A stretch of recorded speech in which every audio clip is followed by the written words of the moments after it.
What's up, everybody? Today I'm joined by Ronnie Kendrick from Liberty. Ronnie, how you doing? Good. Sweet. I'm sure all of you know him by now, but just in case you don't, Ronnie is a two-time USATF All-American, 2023 400-meter Arcadia seeded champion, 2023 5A 400-meter regional champion, 2023 5A 400 state champion. Last year, he finished the season ranked 25th in the nation among juniors. And he was also a part of that 2023 Liberty State Championship. And then last year he had PRs of 47.54 in the 400, 21.33 in the 200. But yeah, he's already broken both of those in two meets so far. Most famous for his 46.84 at the Dave Butler Invitational last meet, and then 21.17 in his 200. And he currently ranks number 2 in the entire nation in the 400. And of course, he has a full ride scholarship to TCU. So before I forget, because I don't have this listed, why TCU? What made you decide TCU? Yeah, I mean, just the coaches, because my coaches know their coaches, and there's just like a trust there. So then, yeah, that's very important. And then facilities, they're great, and just they take care of the athletes. So yeah. For sure, yeah, TCU is a great school. So first one of my questions that I have here, track. It's kind of a weird sport. In a lot of times you get like basketball players, football players, baseball players, and they're just getting ready for their main sport, and that's why they do track. But everybody's different. So how did you get into track? Like day one, first time you did it? Yeah. So I went to Pinecrest St. Rose Academy. So they had they had like that one league for track, if that makes sense. Yeah. But yeah, no, it was like 4th grade, and my mom put me in every sport, like basketball and football, and then track. And then yeah, I just did track. I mean, I didn't really take it serious until about like sophomore year, but yeah, I just did track, and that's how I got into track. Sweet. So so the first thing I want to say is like I have your stats pulled up here, and you made huge improvements. Like you started 2021, that must have been, was that your freshman year, 2021? Yeah. 25.06 in the 200. And I mean, that's not bad, but like now you're running a 21.17. You'll probably get that down even more. Like what happened? You took a shift mentally or coaching, or like what was the difference between 25.06 and 21.17? Yeah. I mean, it's just, I don't know. I just got lucky. I feel like, I had like coaches all the way through like freshman year and sophomore year. I used to train with Nevada Gazelles, ran by Randall Cunningham. And, they just like build up my strength and all that, because we did a bunch of lifting and stuff like that, and just technique and stuff. So from freshman year to sophomore year, I just built up all my strength. And then from junior year to now, I've been training with Coach Lance. And yeah, we've been doing good. Yeah, that's all. I mean, obviously you're too humble of a guy to mention the fact that like obviously something has to change mentally and like physical effort to go from those times. So you're not giving yourself enough credit, but yeah, that's awesome. Also, I have your stuff pulled up. It looks like your freshman year you were mainly like a jumper, and yeah, you did high jump and triple jump, and your times were okay. You didn't run a single 400 your freshman year. So like what brought you to the 400? Yeah. So, okay. So I think freshman year, at a Coronado weekday meet, I ran the 4x4. Yeah. And then, I mean, that was like the last thing I ran until sophomore year. But yeah, I ran that. And then my coaches the next year were like, "Oh, you probably could be a good 400 meter runner." I was like, I don't know, because it's a hard race, it's a lot of lactic and stuff like that. So, but I did it. And then at first I didn't do so good because I wasn't really focused on it. And then, I don't know what, I think, because like at the time, sophomore year, I was focused on like football, because I was taking football very seriously. And then spring training came around, and I just didn't like football anymore. So I really focused on track.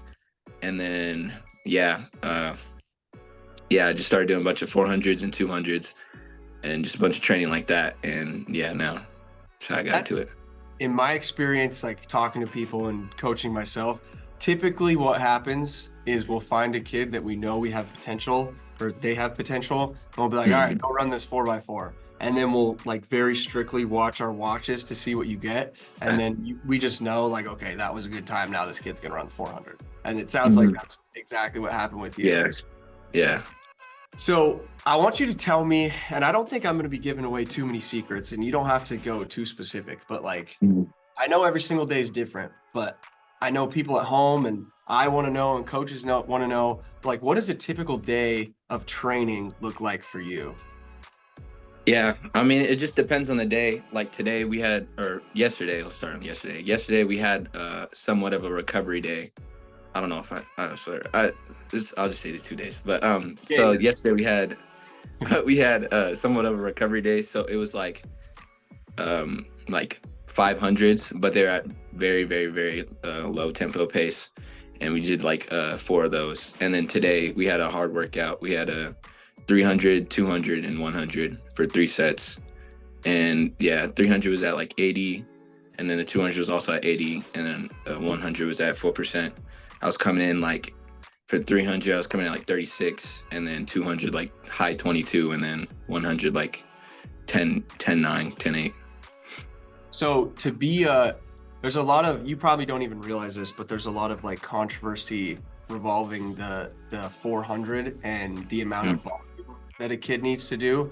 Some coaches say that you don't need a whole lot of volume, you just need to like stack really fast workouts back to back to back. But a Yeah. lot of other coaches, most coaches would say that in order to have success in the 400, you have to have somewhat of a decent amount of volume. It sounds like that's more Yeah. towards you're leaning. My coach definitely focuses on more distance before sprints because we rarely have any like sprint days, and even of the sprint days, it would be like 150s or like 250s.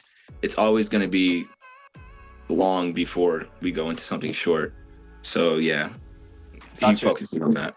So I have here too, like I look at your stats and I'm just blown away every time I look. It looks like you ran 1/800 in your whole life. That's just what Yeah, this, at least in high school. And you ran a yeah, 204. Like that is no joke. I have kids on my distance team that have been training for 4 years and can't run a 204. So did you just, were you like, yeah, that was good, but I'm more of a 2-4 guy? yeah. So basically, what happened is the week of that, I like kind of strained my hamstring. So then I was just getting back into it and I didn't train all week. So then I was kind of like getting back into track. And so my coach made me do an 800. And yeah. So they were like, let's just see how you do. And then you went out and ran a 204. Yeah. That's okay. So I was lucky enough to I had a front row seat of your 46. Like I was right there, right by the timer. That was insane. Everybody, I'm sure everybody's seen that by now, but before you ran the race, so like you're getting warmed up, you're getting in the blocks, what is going through your head? Yeah. I get nervous before every race, even if like the competition isn't at the highest level. But yeah, I get nervous before every race. I was just very nervous. And I was just thinking, I didn't really think about like a set time because like I really don't set a time because I feel like if I set a time, it'll be a stress in my brain and then I won't hit the times. So I don't know. I just think, my mind kind of goes blank and then, yeah, I just run. It's kind of it. So the meet record was like, I don't even know if you were processing it, but the meet record was 49. Were you like, all right, I just want to hit the meet record, or did you not even think about that? No, I just wanted to win. That's what I come out and do every race, hopefully. Nice. So, I mean, that puts you number 2 in the whole nation. Like, how does that feel? Is that surreal to be like, oh, just pull up athletic.net and there you are, number 2 in the whole nation? How does that feel? It's a great feeling because like it's just I trained so hard, like very, very hard, and to get those results. And it's an opener too. It's not even like it's just a start. So like I mean, just to have that result is it's a great feeling. Okay, so you just said it. You train very, very hard. Going back to you know, your 25-second 200, like, were you training as hard that year as you are now? No, not. I don't think my freshman self would be able to do what I'm doing now. Right. So people need to realize, like, you can't just, like, this kid isn't just blessed with these crazy good genetics. You like, you're Yeah. somebody who is putting in the work every single day. Like, that just doesn't happen randomly. So you've earned, you know, you should be proud of yourself for sure. Thank you. Yeah. I wake up at like on Mondays, Wednesdays, and Fridays. I wake up at like 5 a.m. and I lift with my coach, and then we train later in the day. Let's go. 2 days. Nice. I love it. So give me your goals for the rest of the season. Like, you've already run that 46. What else do you want to do? Yeah. So state record's 46.6, set by I think Del Guy. I'd love to break that hopefully in like 2 weeks at Chandler, and also get the meet record at Chandler. And then we're also going to Oregon Relays. I would love to take the meet record for that as well. And then Arcadia, just want to PR at Arcadia, yeah. And then I want to break the state meet record as well, and make U20s. Yeah, I think this. I watched an interview with you. I don't know if this is one of the only ones that you've done, but I found a video where they say that you have a 3.3 GPA. And my experience with track is that's tough to come by, a kid who is, you know, willing to put that much work into the classroom. So does that have anything to do with, like, if you were to give some advice to a freshman who watched you race on Saturday and they want to be just like you know, they're like, oh my gosh, I want to be Ronnie Kendrick. Does the GPA have anything to do with, like, what they should focus on right now? Yes, I feel like my mom is very strict on grades because she's a teacher. So we or my whole house was a teacher, actually, a bunch of teachers, sorry. But yeah, they get on me about grades ever since freshman year. And yeah, now I'm like, I think I'm at like a 3.5. So yeah, I don't know. That's the key. Yeah. Nice. I'm telling you, that's awesome. Okay, last question, and then we'll wrap this up. So everybody's talking about Ronnie Kendrick, like, it's the, you know, #1 name out there right now. I want to give Liberty some more recognition. By the way, all of your coaches are amazing. Like, you have probably the best coaching staff, one of them, the best coaching staff in the state. Corey Anderson he's a close friend of mine. He's a great guy. And you have Coach Lance Miller and the relays coach. Like, you guys are pretty lucky. But any other Liberty athletes that we should watch out for this season besides you? Yes. Yeah, I think. Okay, Peyton Caldwell, a sprinter, does 1, 2, and he's the 1 and the 2. Tristan Mitchell, she does the 4, 2, and 1. Kaylee Daniels, she's a pole vaulter, committed to Houston. Who else? Oh, Cheyenne Gordon, she does throws.